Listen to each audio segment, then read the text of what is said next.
안녕하십니까. 맨눈으로 세상의 흐름 읽어드리는 Y타임스 정세 분석의 주보길입니다. 시진핑 중국 국가주석이 새해 첫 중앙군사위원회 1호 명령에 서명을 하면서 모든 중국군에게 이 훈련 개시 동원령을 내렸습니다.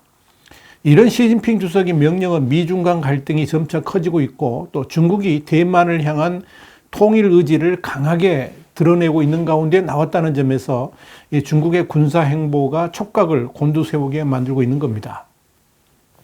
이 중국 공산당 기관지인 인민일보 5일자 일면 머릿기사로 중국 중앙군사위원회 주석을 겸하는 시진핑 주석이 올해 1호 명령에 서명하고 모든 중국군의 훈련 개시 동원령을 내렸다라고 보도를 했습니다. 시진핑은 이 명령에서 전 군은 당 중앙과 중앙군사위원회의 정책 결정과 지시를 단호히 관철해야 된다 이러면서 이 정확하게 국가 안보와 군사투쟁 형세 변화를 파악해야 된다라고 지시를 했습니다. 시진핑 그러면서 과학기술의 변화와 전쟁의 변화, 상대의 변화를 주시해야 된다 그러면서 전력을 다해 실전과 훈련을 결합하고 체계적인 훈련을 추진해야 된다라고 강조를 했습니다. 시진핑은 이어서 전면적으로 군사훈련을 업그레이드해서 전투에 강한 강병을 육성해야 한다라고 덧붙였습니다. 시진핑 주석은 지난해 1월에도 이 군부에 대한 새해 첫 지시로 언제라도 전쟁에 나설 준비를 해야 된다 그러면서 이 전국의 인민해방군에게 훈련 개시 명령을 내린 바 있습니다. 그때도 시 주석은 최전선의 마찰은 병력의 능력을 강화하는 데 사용돼야 된다 그러면서 훈련은 기술을 통합하기 위해 필요하다라고 강조를 했었습니다. 시진핑 주석은 2020년에 중앙군사위원회 1호 명령도 올해는 모든 군이 시진핑 신시대 중국 특색 사회주의 사상을 지도 이념으로 삼고 시진핑 강군 사상을 관철해야 된다 그러면서 실전화된 군사훈련과 더불어 고도의 경계태세를 유지하고 전투하면 필승해야 된다라고 밝혔었습니다. 그러면서 모든 중국군의 훈련 개시 동원령을 내렸었죠. 그런데 이렇게 3년째 시진핑 주석의 군사위원회 1호 명령이 전 군에 대한 훈련 개시이긴 합니다만은 그 명령의 내용은 미묘한 차이가 있음을 발견할 수가 있습니다. 2020년에는 강군 사상 관철 그리고 군사훈련에 초점을 뒀습니다만은 2021년 지난해에는 전쟁이라는 단어를 직접 꺼내들면서 군사 대응을 준비하라고 지시했다는 점입니다. 특히 지난해는 이 국가방위법을 개정했었죠. 그래서 리커창 총리 중심의 국무원이 갖고 있던 이 군사정책 재정권 그리고 결정권을 1월 1일부로 중앙군사위원회로 넘겼습니다. 이런 국가방위법 개정으로 이 국가방위에 필요한 물자동원이라든지 이 전쟁 개시에 대한 법적 권한을 시진핑 주석이 직접 갖게 됐습니다. 이런 중국의 움직임은 대만 통일을 염두에 두고 언제든지 행동으로 나설 수 있다는 것을 보여줍니다.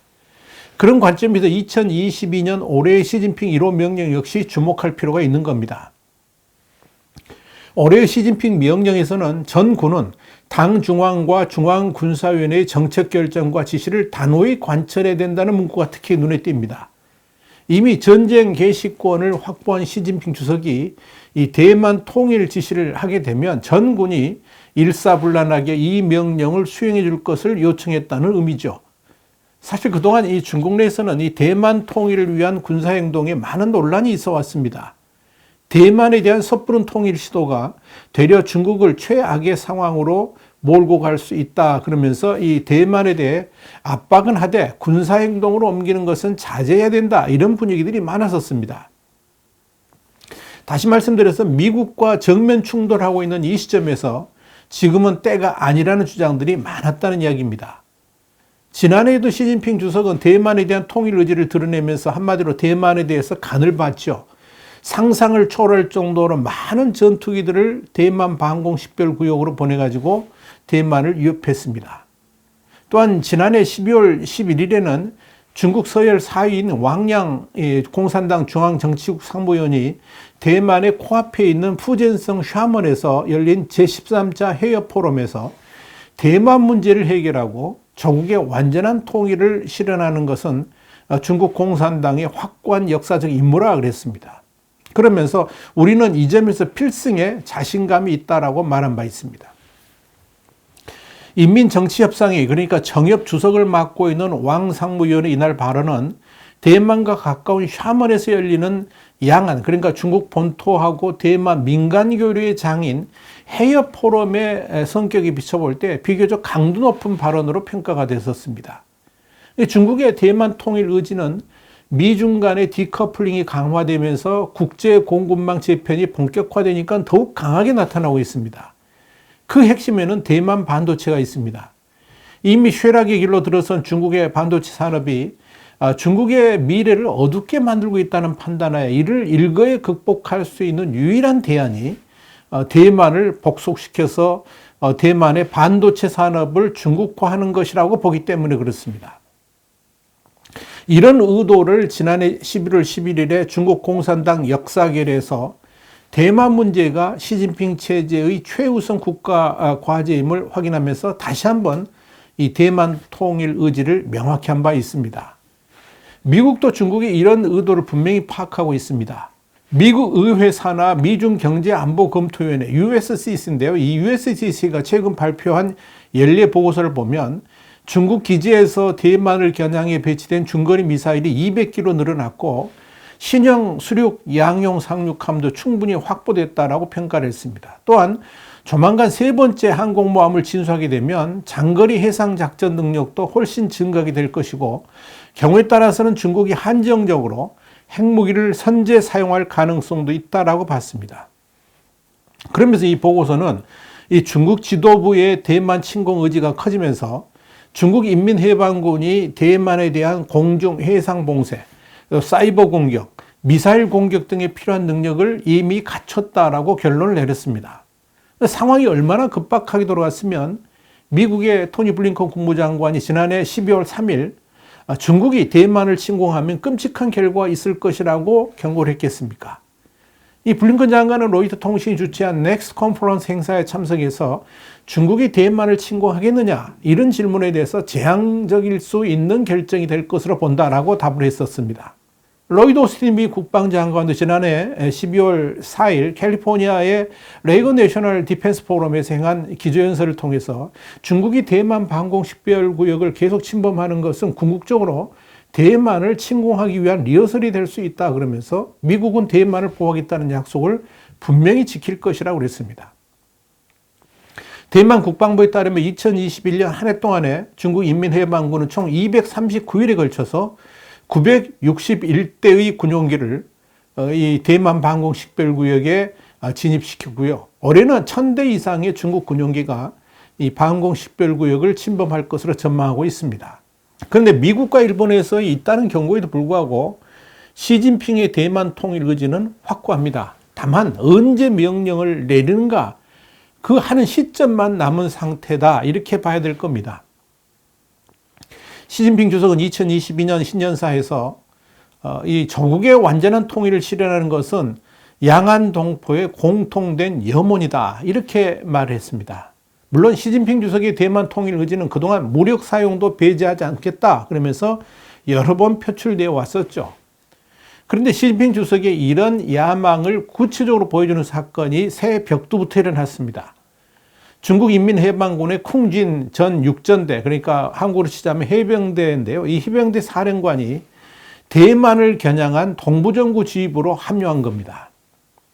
이와 관련해 가지고 대만 중앙통신사는 3일 중국은 유사시에 대만 침공 가능성을 염두에 두고 육전대를 전략적으로 육성 중이라는 점에서 대만 측에서는 육전대 사령관 출신 장성의 동부정구 합류를 민감한 시선으로 바라보고 있다고 전했습니다.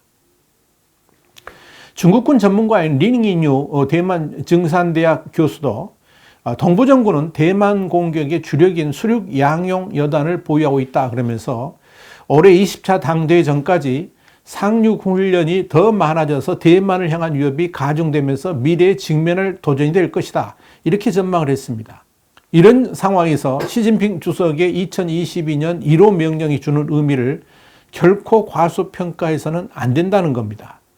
중요한 것은 시진핑 3년임을 앞둔 시점에서 미중 간의 디커플링이 더욱 격화되고 이로 인해서 중국 경제가 요동을 친다면 시진핑 주석은 이런 위기에서의 돌파구 마련을 위해서라도 불시에 대만에 대한 통일 작전에 돌입할 수도 있을 겁니다. 특히 우크라이나를 두고 미국과 러시아가 충돌하는 상황에서 중국의 시진핑 주석은 상황 전개를 눈여겨보고 있습니다. 우크라이나에서 미국과 러시아의 군사적 충돌은 이 중국에게 대만 통일이라는 기회를 만들어줄 수 있다고 보기 때문에 그렇습니다. 그런데 말입니다. 여기서 우리가 주목해야 될 게 하나가 있는데 이 대만의 위기가 먼 나라의 이야기가 아니라는 겁니다. 대만 위기는 곧 한반도의 위기가 될 수 있기 때문에 그렇습니다. 이미 한미 간에 대만의 유사사태가 발생하면 주한미군의 이동 가능성에 대해서 합의를 한 바 있습니다. 이런 상황에서 중국의 대만 통일 노력은 대만과의 전면전보다 일단 국지전으로 시작될 가능성이 있습니다.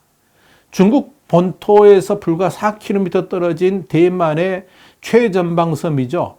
진먼다오, 지금 지도에 보이시죠? 그리고 또 대만보다 홍콩에서 더 가까운 둥샤군도, 프라타스 군도인데 이 둥샤군도 등의 남중국해의 전략 요충지들을 먼저 점령하는 방식으로 전개될 가능성이 점쳐집니다.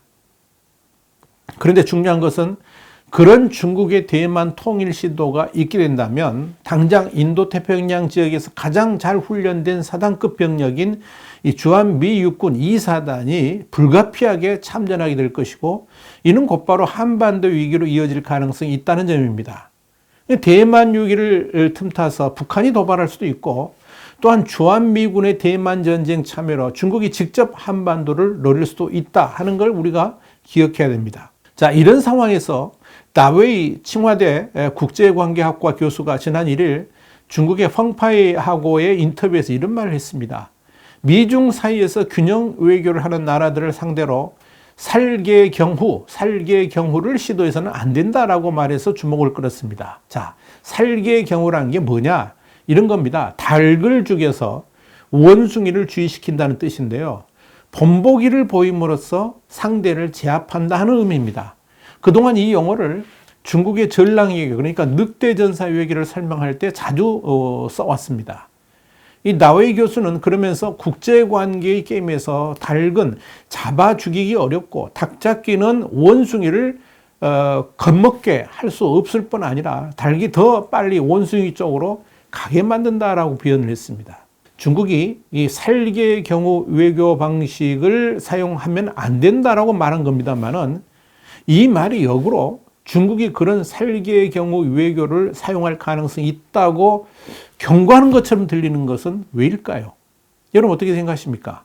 와이타임 정세 분석이었습니다. 다음 시간에 다시 뵙겠습니다. 감사합니다.